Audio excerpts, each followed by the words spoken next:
دا واقعه الله جل جلاله د عادیانو ذکر کوي. دغه عادیانو د پاره الله جل جلاله هود علیه السلام را واستوي. دا عاد پخپله دا یو لویه قبیله وه د نوح علیه السلام یا رسول اللہ یا حبیب اللہ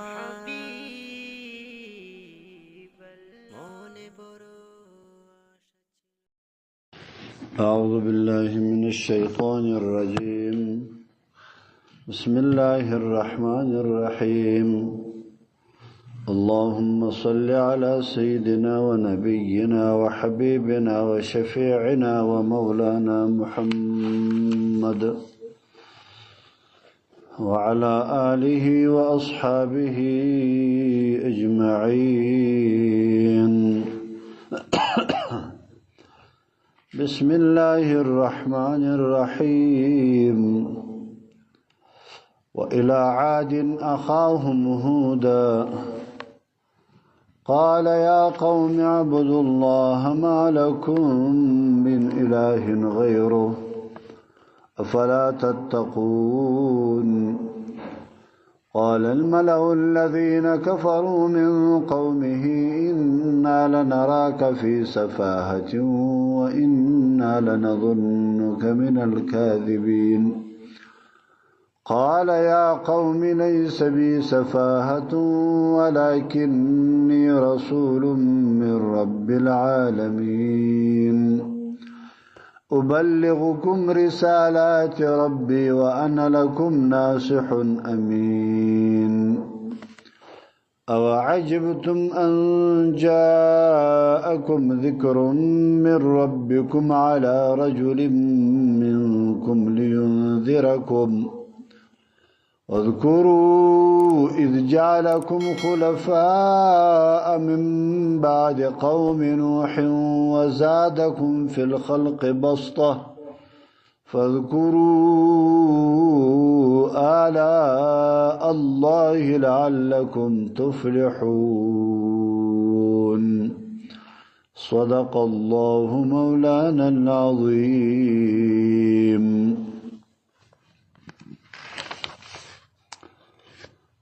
دا واقعه الله جل جلاله د عادیانو ذکر کوي. دغه عادیانو د پاره الله جل جلاله هود علیه السلام را واستوي. دا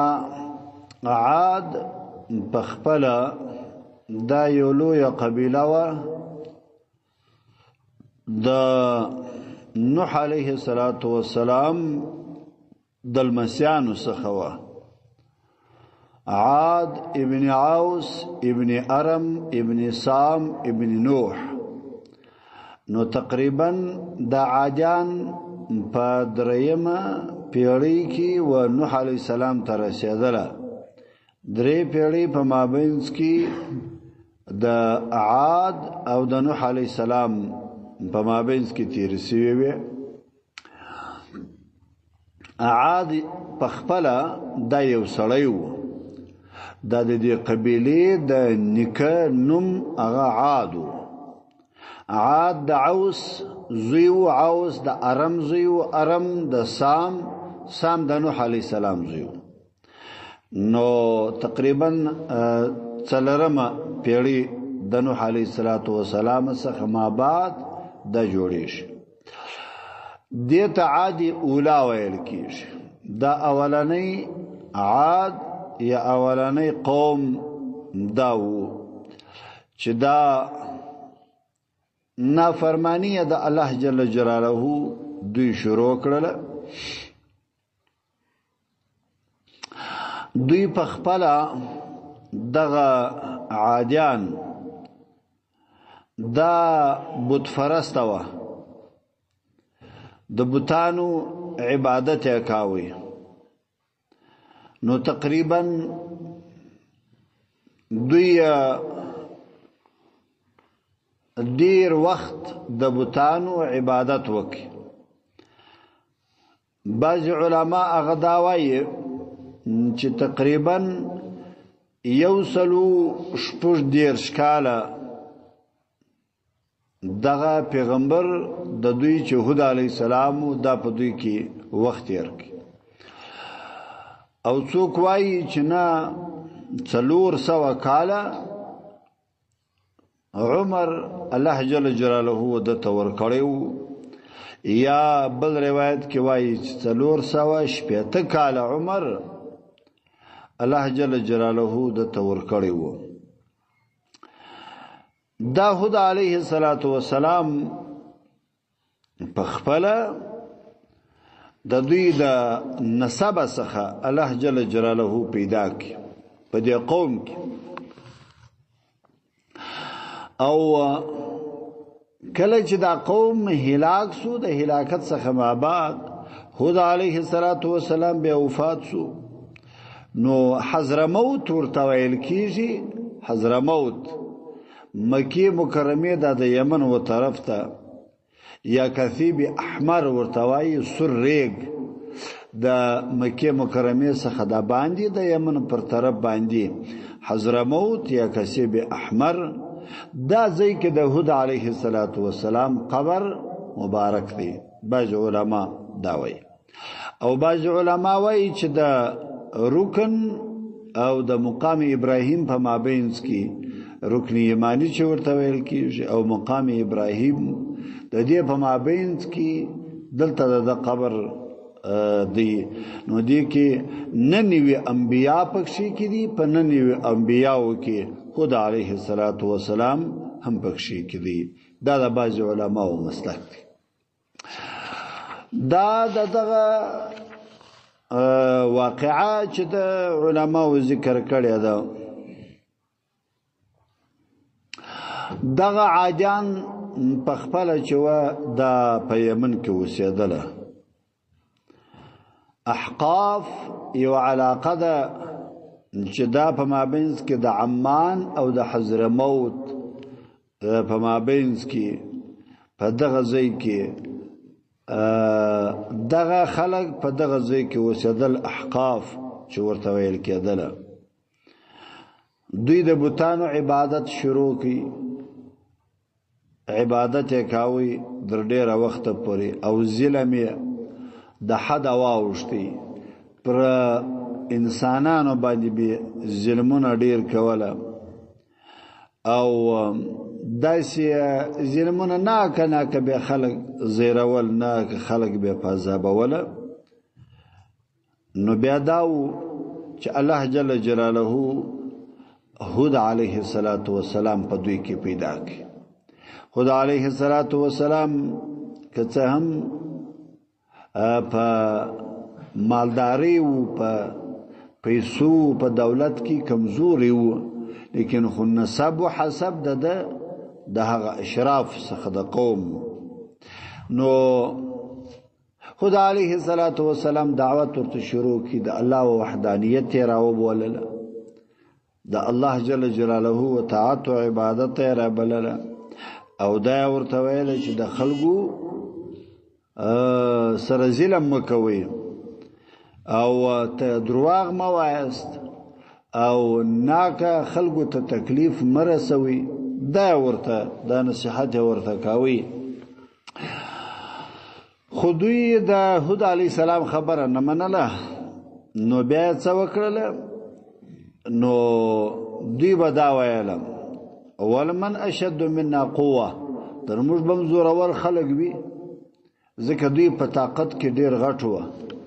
معنا د دوی بدنونه ډېر لوی لوی بدنونه الله جل جلاله دوی ته ورکړي وه. دا عادیان ډېر اوږده اوږده او غټ غټ خلک وه. نو دوی به دا ویلی چې موږ در موږ خو غټ خلک در موږ طاقتوره خلک نسته. دا خپل طاقت و دوی ته بلاس. دوی په دې خپل طاقت باندې خطا وتله. دوی چې ول همیشه به موږ موجوده به یو، کله کله د یو انسان په خپل طاقت یا په پیسو باندې دومره غرسي چې هر څه بیا شیرانه ورته ملمیږي نو الله جل جلاله بیا یو دم دی راو فرضی بیا نو ختم کی تباہ و بربادی کی نو دوی هم دا رقم بنو المصانع لوی لوی کلاوی جوړ کړل او کلاوی داسې کلاوی چې ډیر ټینګ ټینګ کلاوی په غرو کې دننه کلاوی جوړ کړل د خټو کلاوی د دوی گزارن نه پکښ کېدله دننه غرونه به سره کوله البته به پاغه کې به دوی اوسېدل کله چې دا شروع کړل چې ظلمونه شروع کړل او تکالیف او خلکو ته رسول حق به د چا واخستي حق به د چا نه ورکاوي خدا دنده شروع کړل الله جل جلاله درې کاله پر دوی باندې باران بند کړ وچکلی پر دوی باندې راوستل چې دوی به الله جل جلاله ته توبه وباسي د درې کاله ما بعد دوی راولار سره داسې و په دغه وختو کې به د دوی عادت داو د دې خلکو چې یو مصیبت یو غم به پر دوی باندې راکلی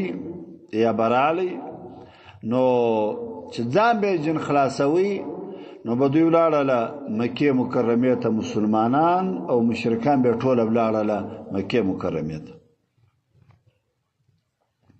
نو چال دا مکه مکرمه ته ولاړله توبه به ویستله و الله جل جلاله ته نو بیا به هغه مصیبت الله جل جلاله ته دوی څخه جنسته کی نو دلته دغه وختو کې په مکه مکرمه کې عمالق ورته ویل کیږي عمالقه دالو یا قبیله وا د عمالقه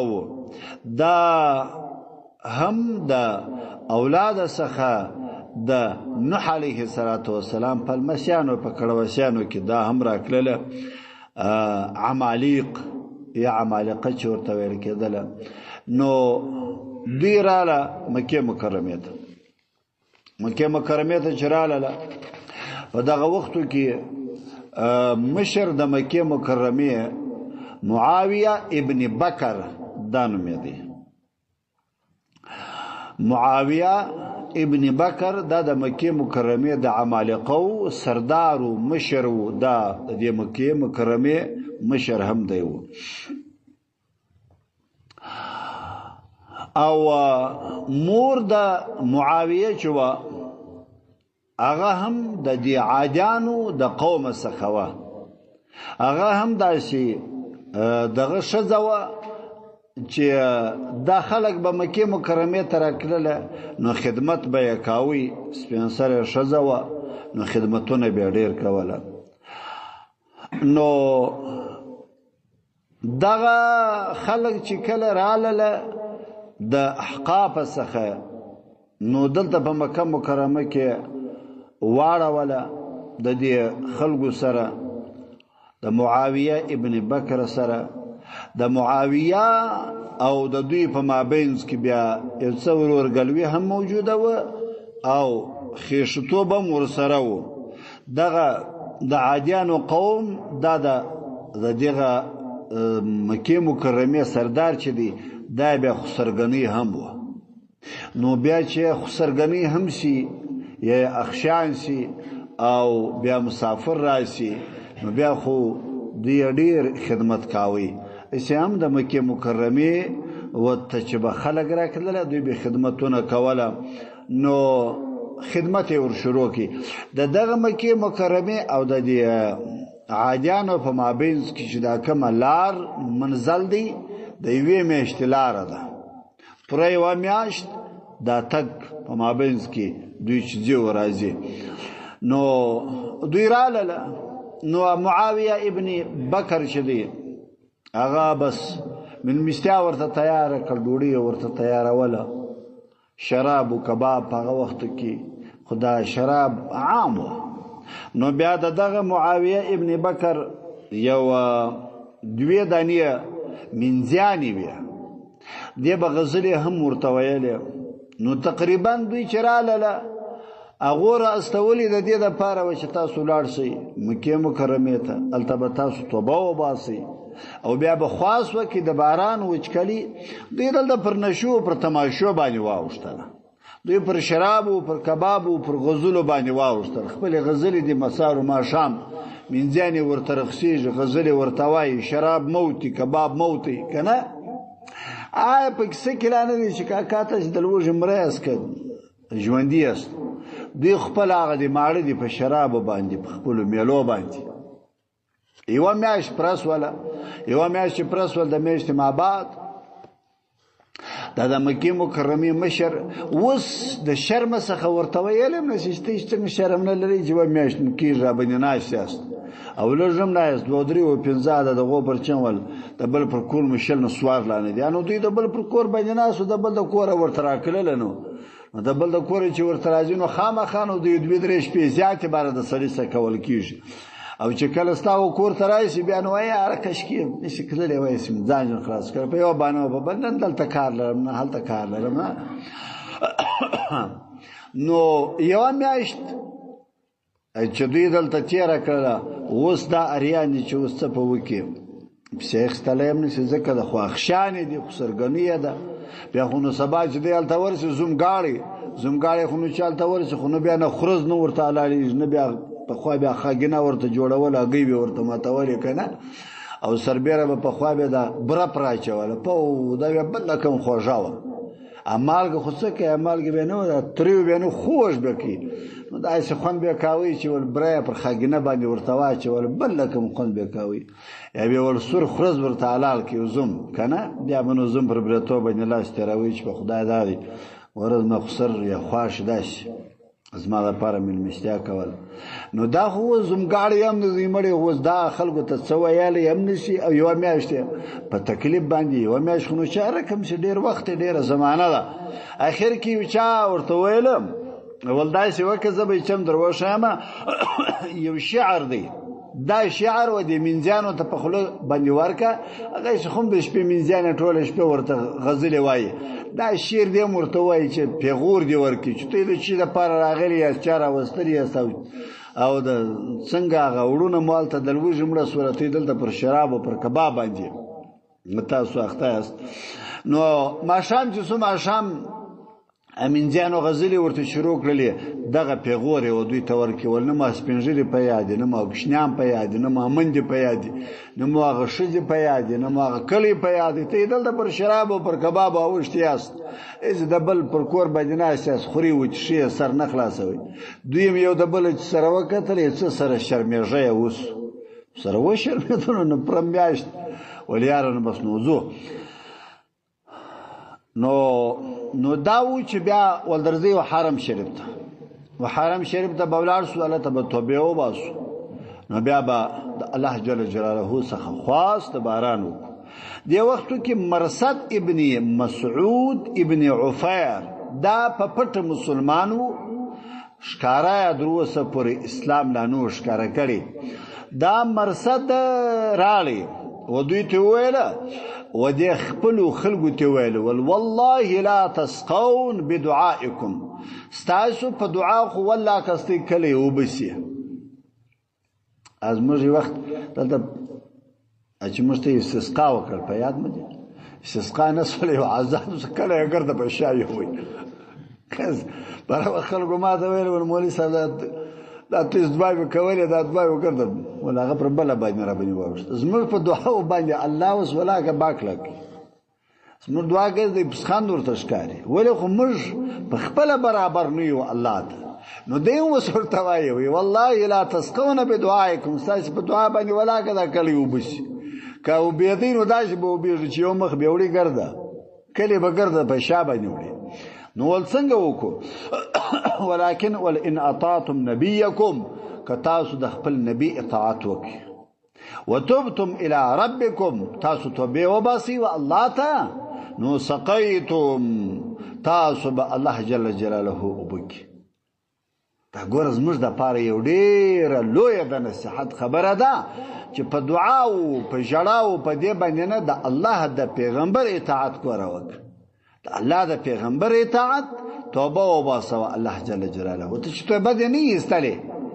دا یې تا لمنځونه هم کړي دا یې تا روژې هم نیولي دا یې تا زکاتونه هم ورکړي نو کومه ګټه یې ورته وکړه نو معاویه ابن بكر جو والأحبس عنا مرصد ابن سعد فلا يقدم من معنا مكة اوس خدا خبر ورته وسول نصيحت ورته وسو نو دوی و معاویه ته ویله دا د مکه مکرمه سردار چي دي و دې ته ویل ولدا سره چې دا مشته نصيحت کی دا بندي کا تاسو مش سره ما پرېږده ولدا ش خبره خو پر خلکو باندې بدل کیږي چاته چې د نصيحت خبره کله ک په تبر چې پر د سر باندې وای او کدي د غلا او د زنا او د ګناه او د شراب او د دې خبر دی ورته کوله دې خوشاله د نصيحت خبره د المانزه خبره کدي ورته کوله بس لکه پر دا سر چوله نو ورته ویله ولدا چې موږ سره مکه مکرمه ته نجي موږ په خپل حرم شریف وخرج مرصد ابن سعد من منزل معاويه حتى ادركهم قبل ان يدعو الله اغا جناوت شدي مرصد د معاويه د کور څخه دوی په پسې سوله دوی په پسې سوله مخ در دي چې دوی دعا کوي خدای ټینګ نو فلما انتهى إليهم قام يدعو الله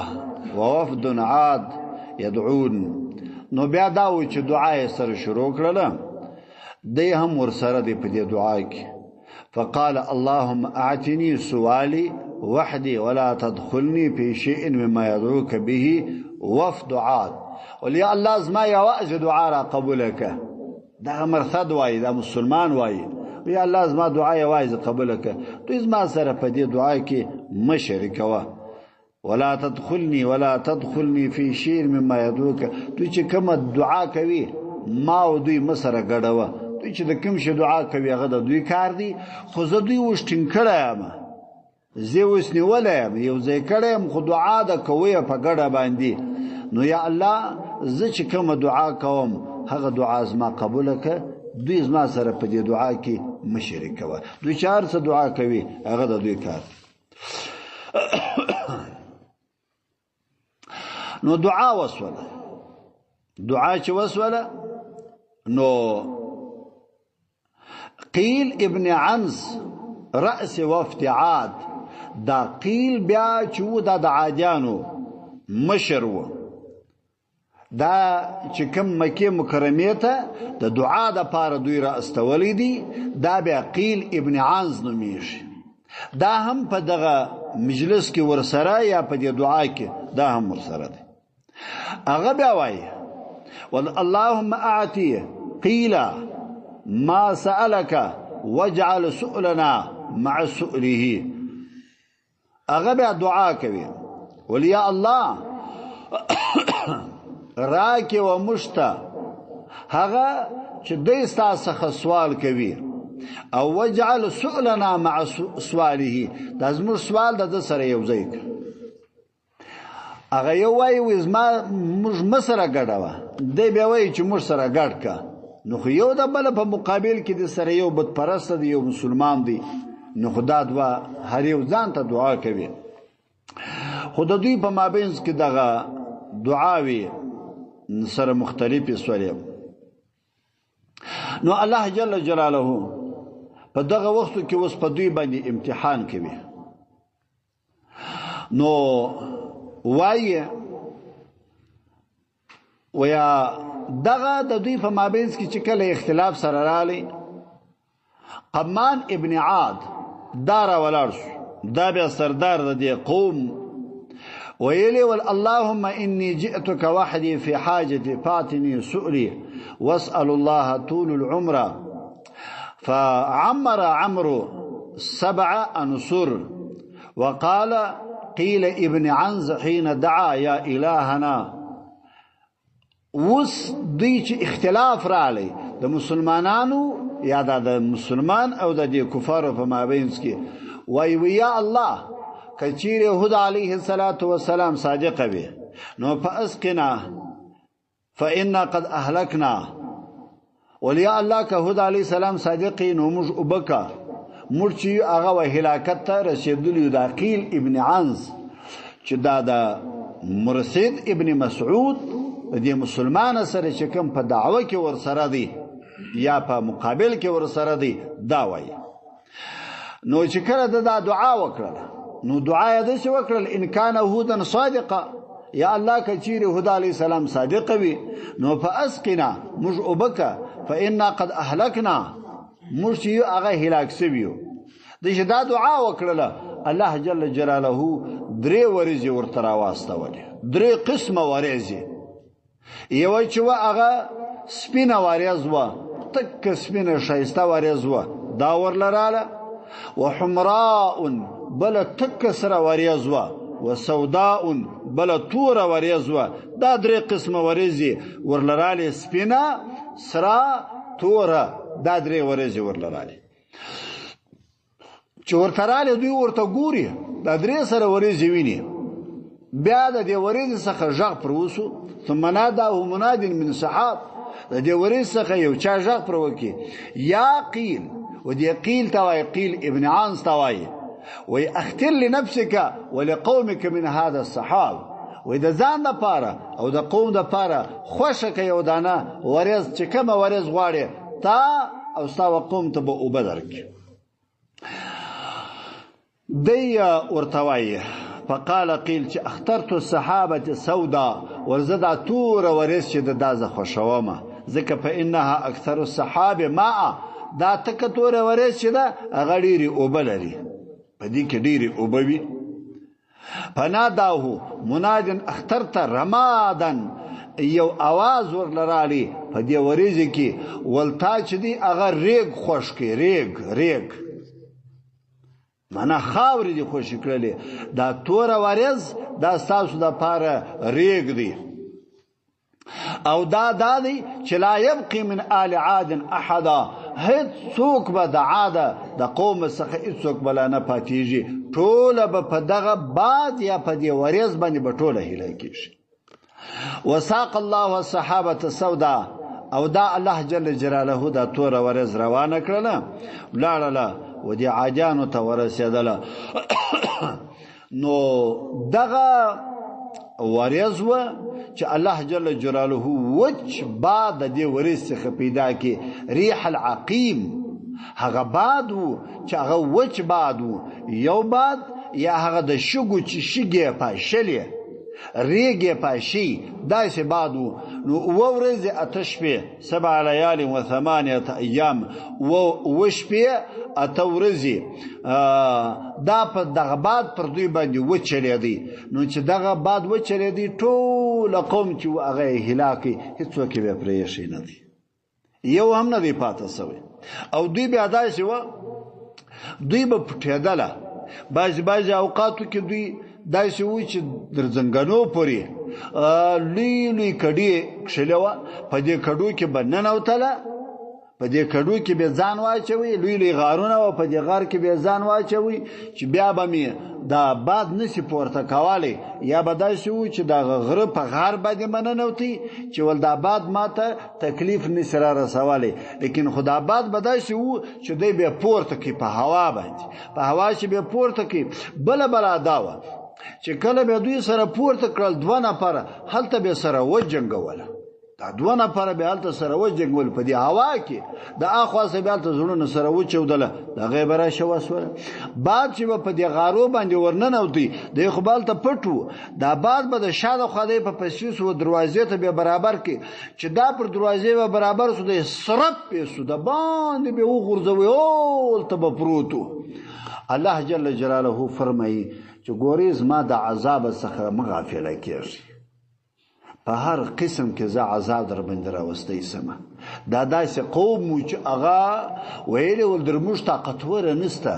درموږ زورور ول نسته لیکن الله یې زور څنګه په ورځې ټوله ورته باکي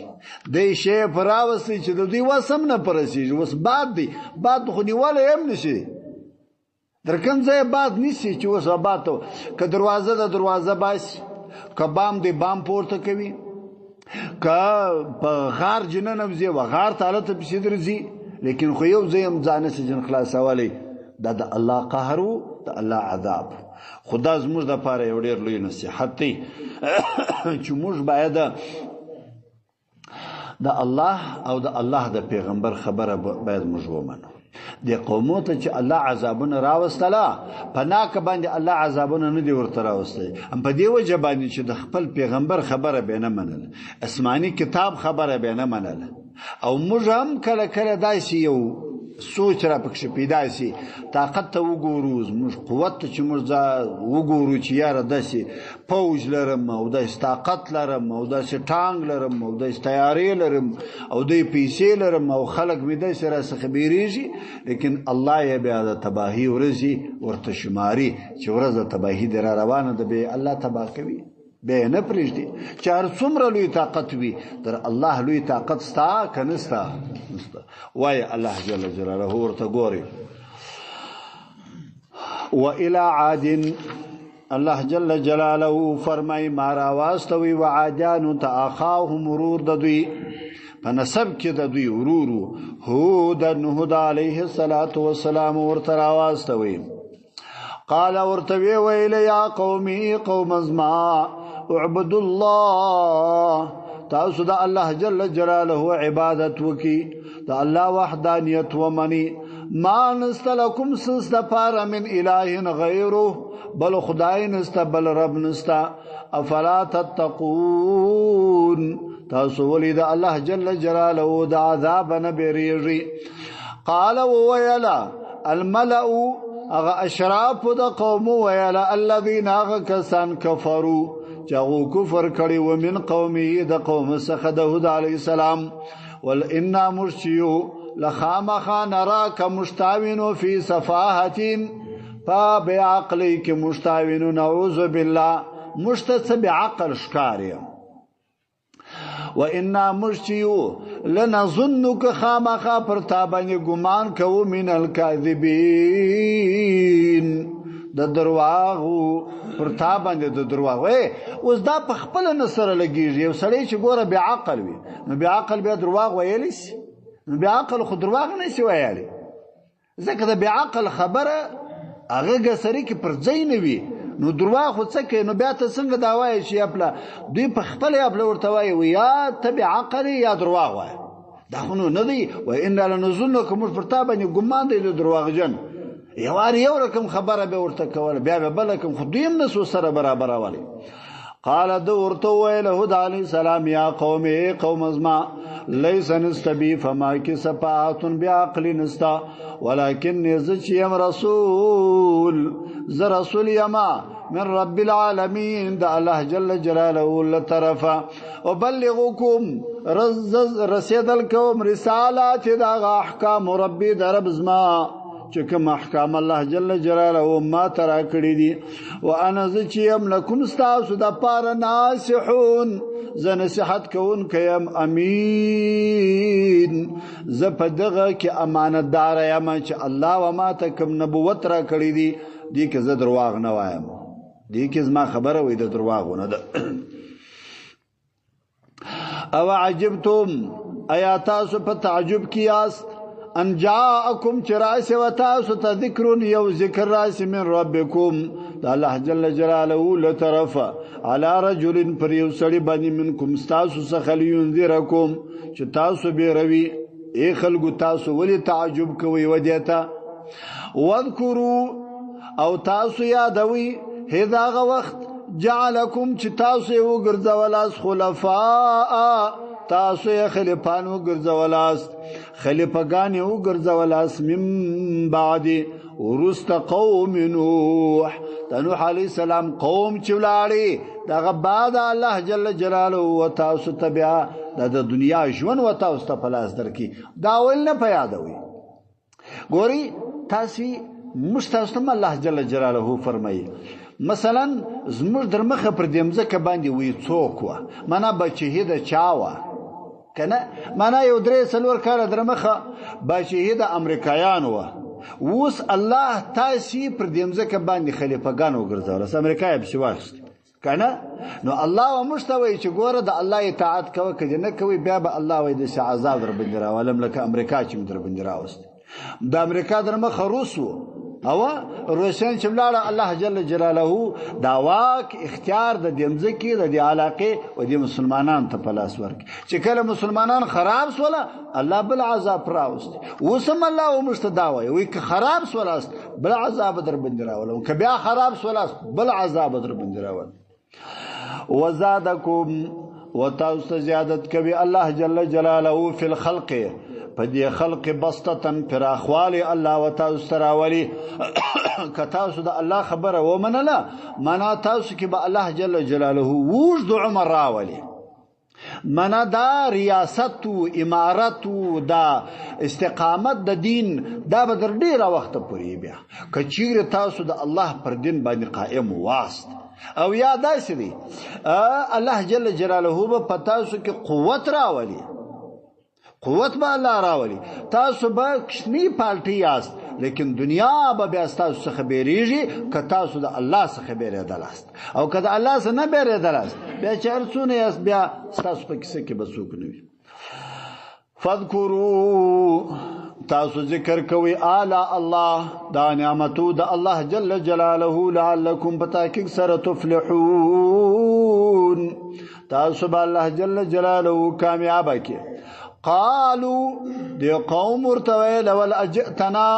تا ومشترا تکړی دی لنعبد الله چې موږ عبادت وکړو د الله جل جلاله وحده یا عزیز ونذر او موږ پریږدو ما کان یعبد آباؤنا چې از موږ پلرو د چا عبادت کوي نو هغه موږ پریږدو دا څنګه خبره ده چې موږ باغ بوتان پریږدو چې از موږ پلرو به عبادت کوي او استاد خدای عبادت پکو دا موږ نو سو کوالي